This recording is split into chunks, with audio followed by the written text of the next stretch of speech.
আসসালামু আলাইকুম। তো আজকে একটা নিউ রেসিপি, এটা হয়তো কেউ এখনও বানায়নি কিংবা খায়নি।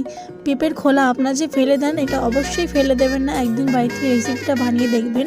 পেঁপের খোলাকে আমরা কেটে নিয়ে আমরা ভালো করে কুচি কুচি করে কেটে নিয়ে এবার একটা কালো কুচি করে কেটে নেবো। এমন একটা কড়াইতে তেল দিয়ে তাতে পরিমাণ মতো পেঁয়াজ ও পেঁপের যে এগুলো আমরা কুচি করে রেখেছিলাম সেগুলো দিয়ে আমরা একটা কাঁচা লঙ্কা চেরা দিয়ে দেবো।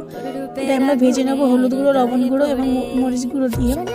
এটা এত সুন্দর টেস্ট হয়েছিল, আমি প্রথমবার খেয়েছি। আমার মার রেসিপিটা প্রথমবার খেয়েছি, এত সুন্দর টেস্ট বলার কথা না। আমরা তো পুরো সব ভাত খেয়ে নিয়েছিলাম। আপনারা বাড়িতে বানিয়ে খেয়ে দেখবেন।